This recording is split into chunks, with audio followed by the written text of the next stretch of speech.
Today we'll be talking about lines and functions. And the first thing to know about lines and functions is that when you want to draw a line, how we draw a line is that we use a Cartesian coordinate system. So a Cartesian coordinate system is a system that has two axes. The first axis is called the x-axis, and it's a horizontal line, and it starts with, the middle of it is 0, and to the right are positive numbers, and to the left are negative numbers. When you go all the way to the right, it's going to infinity, and all the way to the left is negative infinity.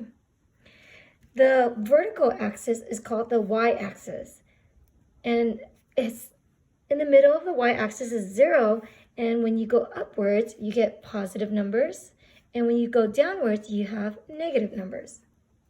So this Cartesian coordinate system is actually created by a mathematician and also a philosopher named Descartes. So some of you guys may remember him from physics class or philosophy class.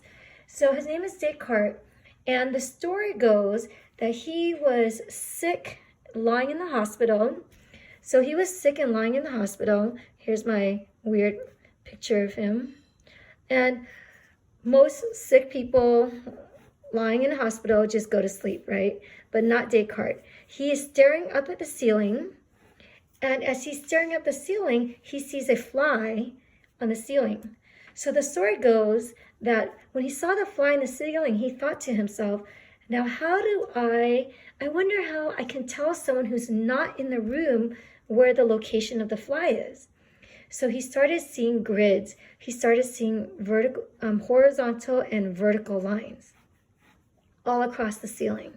So he imagined vertical and horizontal lines such as these, and where he said, okay, what if there was a horizontal line or vertical line here and here, and you start off with 0, to the right are the positive numbers, to the left are negative numbers, up are positive numbers, and down is negative numbers. And by having these grids, if I put the fly right here, if I knew that the fly was here, I could communicate with someone where that fly is located. So that's how he kind of created, the story goes, how the Cartesian coordinate system comes from. Cartesian comes from the name Descartes. So here you'll have a bunch of vertical lines and a bunch of horizontal lines. And right smack in the middle is 0, 0. So that's how we kind of come up with a system where we can locate or pinpoint the address, so the address of a certain point. So if I had a point here, we would call this a point, or the fly on the ceiling, and then we would have two numbers. The first number represents the horizontal value. So the horizontal value is what we call the x value.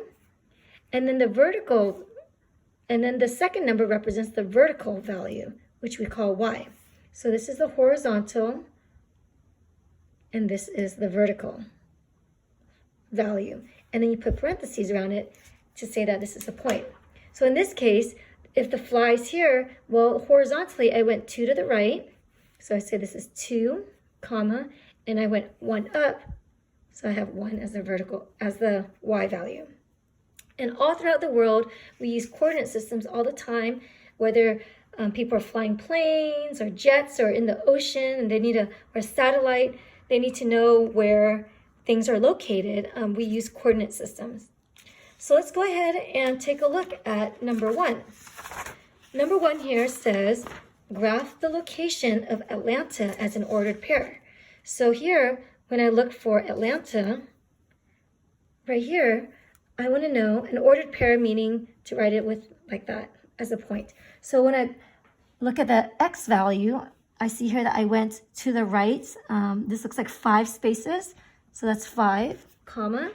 And then I went down, and it looks like I went down -8 spaces. So to the right 5 space and down -8 space, because it went downwards.